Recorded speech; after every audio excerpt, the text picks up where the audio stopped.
வறட்சி, மழை வெள்ள பாதிப்பு, விவசாய இடுபொருட்களின் விலை உயர்வு, மயில், காட்டுப்பன்னி போன்ற வனவிலங்குகளால் வரும் பாதிப்பு, இது போன்ற பல காரணங்களால் விவசாயமே செய்ய முடியாத சூழ்நிலையில் மக்காச்சோளம் விவசாயம் அது ஒன்றே காப்பாற்றக்கூடிய ஒரு சூழலில் பல மாவட்டங்கள், குறிப்பாக தென் மாவட்டங்கள், தென்காசி, தூத்துக்குடி, திருநெல்வேலி, விருதுநகர் மாவட்டங்கள் மற்றும் பெரம்பலூர் உள்ளிட்ட மத்திய மாவட்டங்கள், அது மட்டுமல்லாது தமிழ்நாட்டில் பல இடங்களில் வானம் பார்த்த பூமியாக இருக்கிற மானாவாரியான அந்த நிலங்களில் மக்காச்சோளம் விவசாயம் ஒன்றேதான் அவங்களுடைய பல விவசாயிகளுடைய வாழ்வாதாரமாக இருக்கின்றது. அந்த மக்காச்சோள விவசாயத்திற்கு சென்ற ஆண்டு 1% செஸ் வரி விதிக்கப்பட்டது. அது மிகுந்த கவலையை விவசாயிகளுக்கு அளித்தது. அதை நான் நம்முடைய மாண்புமிகு முதலமைச்சர் அண்ணன் தளபதி அவர்களிடம் எடுத்துச் சென்று அதை கண்டிப்பாக விளக்க வேண்டும் என்று எடுத்துக் கூறினேன். நம்முடைய வேளாண் துறை அமைச்சர் அண்ணன் MRK பன்னீர்செல்வம் அவர்களிடமும் சரி, நம்முடைய நிதியமைச்சர் அண்ணன் தங்கம் தென்னரசு மற்றும் நம்முடைய துணை முதல்வர் அன்பு சகோதரர் உதயநிதி அவர்களிடமும் இதை குறித்து நான் பேசினேன், எடுத்துரைத்தேன். நான் அதன் பின் சில நாட்களுக்கு முன்பு ஒரு மகிழ்ச்சிகரமான அறிவிப்பு, இந்த மக்காச்சோளத்துக்கு உண்டான அந்த 1% செஸ் வரியை தமிழக அரசு ரத்து செய்துள்ளது. அதற்கு நன்றி தெரிவித்து நேற்று நம்முடைய திராவிட மாடல் முதல்வர் மாண்புமிகு முதலமைச்சர் தளபதியோடு நேரில் சந்தித்து தமிழகத்தில் மக்காச்சோள விவசாயிகள் சார்பிலும் மறுமலர்ச்சி திராவிட முன்னேற்ற சார்பிலும் என்னுடைய நன்றியை நான் தெரிவித்திருந்தேன். அது மட்டுமல்ல, தீப்பெட்டி தொழிற்சாலை குறிப்பாக தென் மாவட்டங்களில் நம்முடைய சாத்தூர், கோவில்பட்டி, சிவகாசி, விருதுநகர் போன்ற பகுதிகளில் தீப்பெட்டி தொழில் என்பது ஒரு மிகப்பெரிய வாழ்வாதாரம் இருக்கின்றது.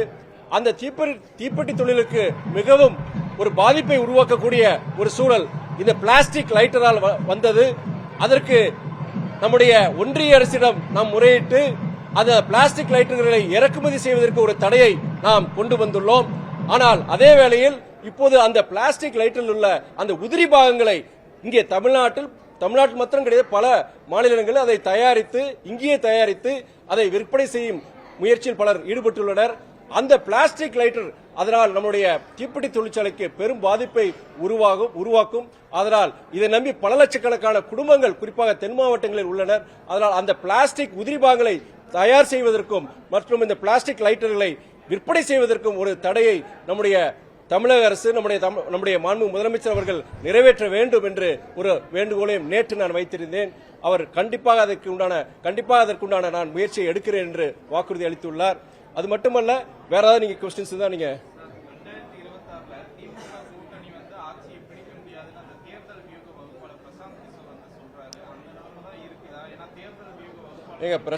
பிரசாந்த் கிஷோர் பொறுத்த வரைக்கும் அவர் ஒரு பொலிட்டிக்கல் அனலிஸ்ட். இப்போ யாரு பணம் கொடுத்தாலும் அந்த கட்சிக்கு போய் அவர் ஆலோசனை சொல்லுவாரு, வெற்றி பெறதுக்கு வழியை சொல்லுவாரு. ஆனால் 100க்கு 100 அவர் சொன்னதெல்லாம் நடந்தது கிடையாது. அப்படி இருந்தாலும் அவர் பீகார்ல அவர் சொந்த கட்சி, அவருடைய பிரசாந்த் கிஷோருடைய சொந்த இயக்கமே அங்க பீகார்ல படுதோல்வி அடைஞ்சிருக்கு. அதனால அவர் எல்லா நேரமும் அவர் பொறுத்த வரைக்கும் என்னன்னா, ஜெயிக்கிற குதிரைகளை பந்தயம் கட்டுவான்னு சொல்றாங்க இல்லையா, அதே மாதிரி தமிழ்நாட்டில் பொறுத்த வரைக்கும் இந்த அணி ஜெயிக்கதா, ஆந்திராவில் இந்த அணி ஜெயிக்கதா அப்படின்னு பார்த்துதான் அந்த கட்சியோட போய் அவர் இதை சேருவாரு. அதுல பல நேரங்கள் அவர் சொன்ன சிலதெல்லாம் தோத்திருக்கு, நடந்தது இல்ல. தமிழ்நாட்டை பொறுத்த வரைக்கும் ஒரு கருத்தை சொல்லியிருக்கிறாரு. அது பொறுத்த வரைக்கும் தமிழ்நாட்டுக்கு அவர் சொன்ன கருத்து எங்களுக்கு உடன்பாடு கிடையாது, அதுக்கு நடைமுறைக்கு அது சாத்தியம் இல்லைன்னு நான் சொல்றேன். தமிழகத்திலிருந்து உடனடியாக திமுகவை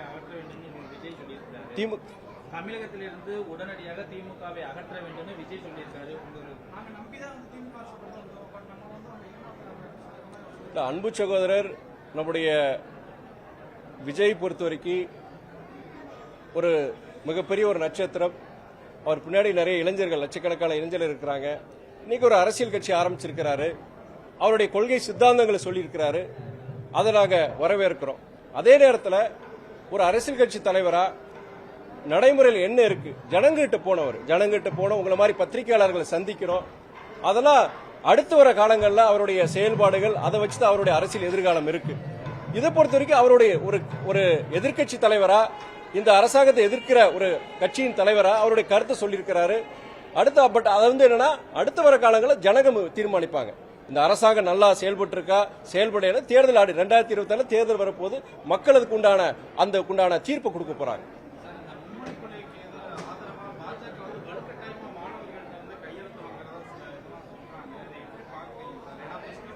அதாவது முக்கியமா இந்த பிரச்சனையை பொறுத்த வரைக்கும் நம்முடைய முன்னாள் பாஜக தலைவர் அக்கா தமிழிசை பொறுத்த வரைக்கும் அவங்க ஒரு பேட்டி கொடுத்திருக்காங்க. அவங்க ஒரு சர்ச்சையாச்சு சமீபத்தில். நம்முடைய பள்ளிக்கல்வித்துறை அமைச்சர் அன்பு சகோதரர் மகேஷ் பொய்யாமணி அதுக்குண்டான நீட்ட விளக்கத்தை நல்ல விளக்கத்தை கொடுத்திருக்கிறார். ஒரு ஜனநாயக நாட்டில் யாருவான கருத்துக்களை சொல்லலாம். இப்போ ஆனா அதே நேரத்தில் அரசு ஒரு ஒரு கல்வி வளாகத்துக்குள்ள போய் அந்த பிள்ளைங்கிட்ட வந்து அச்சுறுத்துற மாதிரி கோஷங்களை போடுறதோ செய்யறதோ, ஒரு வலுக்கட்டாயமா ஒரு நிர்பந்திக்கிற மாதிரி கையெழுத்து வாங்குறதோ அது தவறு. அதுதான் தவறு.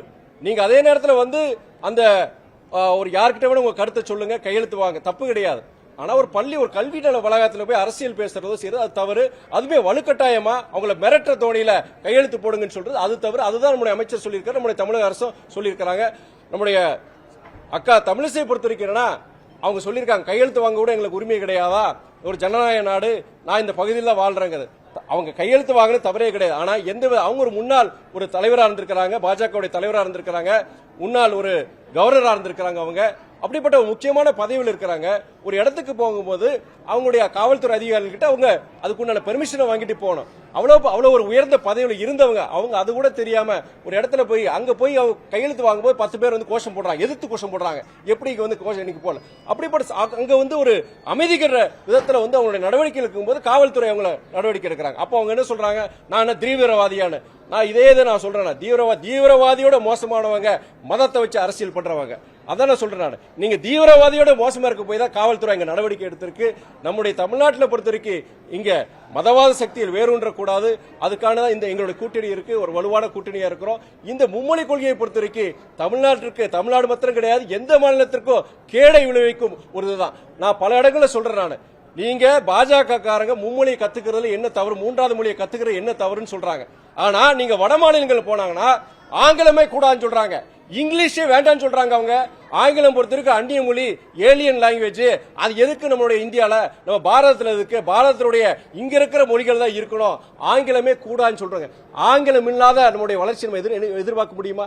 நம்ம பசங்களை வந்து இங்கிலீஷே ஆங்கிலமே கத்துக்காம செய்யாம நீங்க எப்படி முன்னேற முடியும்? இன்னைக்கு நம்ம பசங்க பொறுத்த வரைக்கும் தமிழ்நாட்டில் இருக்கவங்க மட்டும் கிடையாது, இந்தியாவில் இருக்க அத்தனை இளைஞர்கள் பல்வேறு துறைகள், நீங்க ஐடி செக்டர் எடுத்துக்கோங்க, மருத்துவத்துறை எடுத்துக்கோங்க, வணிகமா இருக்கட்டும், இன்னைக்கு உலகத்தில் இன்னைக்கு பல துறைகள்ல முதன்மையான அதிகாரிகள் இருக்கிறாங்க, அவங்க ஆதிக்கம் செலுத்துறாங்க. அதுக்கு முக்கியமான காரணம் நம்முடைய ஆங்கில புலமை தான். அந்த ஆங்கில புலமை இல்லாம, ஆங்கிலமே இல்லாம இந்த நாடை உருவாக்கணும் அப்படியே சொல்றாரு அமித்ஷா. சொன்னது அப்படியே சொல்றாரு. ஆங்கிலம் இல்லாத ஒரு பாரதத்தை உருவாக்குங்கிறது அமித்ஷா போன்ற பாஜக தலைவர்கள் அங்க வட மாநிலங்கள்ல பிரச்சாரம் பண்றாங்க. உத்தரப்பிரதேசம் சரி, பீகார்லயும் சரி அங்க பிரச்சாரம் பண்றாங்க. ஆனா அவங்க பிள்ளை எங்க படிக்கிறாங்க? எல்லாம் இங்கிலீஷ் மீடியம் தான் படிக்கிறாங்க. இங்க ஒரு பிரச்சாரம் வைக்கிறாங்க இல்லையா, இந்த மாதிரி இந்தி எதுக்குறவங்க அவங்க பிள்ளைங்களை வந்து படிக்கிறாங்கன்னு, அதே நான் குற்றச்சாட்டு வைக்கிறேன். நீங்க வட மாநிலங்களுக்கு போனா ஆங்கிலம் கூடாதுன்னு சொல்றாங்க, ஆனா அவங்க பிள்ளைகள் எல்லாம் இங்கிலீஷ் மீடியம் வெளிநாடுகளை படிக்க வைக்கிறாங்க. அதனால அவங்களுடைய பொறுத்த வரைக்கும் இன்னைக்கு நாட்டில் பல்வேறு பிரச்சனை இருக்கு, வாழ்வாதார பிரச்சனை இருக்கு, பணவீக்கம் இருக்கு. இன்னைக்கு 100 நாள் வேலை திட்டத்துக்கு 3 மாசம் சம்பளம் கொடுக்கல ஒன்றிய அரசு, மோடி அரசு.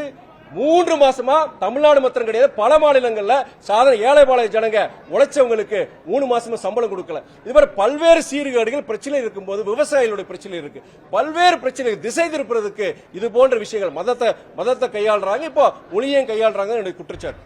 சார், இப்போ தமிழ் சொல்றீங்க, தமிழ் பல்கலைக்கழகம் எம்ஜிஆர் மட்டும்தான் கொண்டு வந்திருக்கிறாரு, அதுக்கப்புறம் வந்து அவங்க யாருமே கொண்டு வரலையே, இப்ப ஆட்சியாளர்கள் கூட கொண்டு வரலையே அப்படின்னு தமிழிசையும் சொல்லியிருக்கிறாங்க, அமித்ஷாவும் சொல்லியிருக்காங்க. அதாவது நீங்க நம்முடைய திராவிட இயக்கங்கள், அது திமுக இருக்கட்டும் அதிமுக இருக்கட்டும், அவங்க தமிழுக்கு உண்டான அந்த இதை அவங்க அங்கீகாரம் கொடுத்திருக்கிறாங்க. தமிழ் மொழியை பொறுத்த வரைக்கும் தமிழ்நாட்டு மாத்திரம் கிடையாது, வெளிநாடுகளில் குறிப்பிட்ட வெளிநாடுகளில் இருக்க பல்கலைக்கழகங்களுக்கு அங்க வந்து தமிழை வந்து வளர்க்கறதுக்கு உண்டான முயற்சிகள், அதுக்குண்டான பட்ஜெட் எல்லாத்தையும் பண்ணியிருக்கிறாங்க. நம்முடைய முதலமைச்சர் அண்ணன் தளபதியை பட்டியல் போட்டு சொல்லியிருக்கார், பல பிரஸ் மீட்டிங்ல அவர் சொல்லியிருக்கிறார்.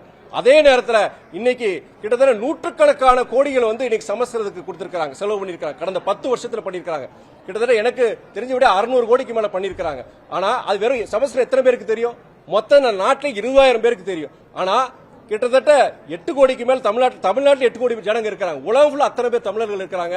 எத்தனை கோடி? மொத்தமே 20. எனக்கு தெரிஞ்ச 20 கோடி தான் செலவு பண்ணிருக்காங்க. தமிழ்நாட்டை பொறுத்த வரைக்கும் திராவிட இயக்கங்கள், குறிப்பா நம்முடைய திராவிட முன்னேற்ற கழகம், அவங்க கிட்டத்தட்ட அந்த தமிழ் மொழி வளர்ச்சிக்காண்டி நீங்க சொல்ற வெளிநாடு பல்கலைக்கழகங்கள்ல பல 100,000 கோடிகள் செலவு செய்து அது கூட முயற்சிகள் எடுத்திருக்காங்க. அதை நம்ம யாரும் மறுக்க முடியாது. நன்றி.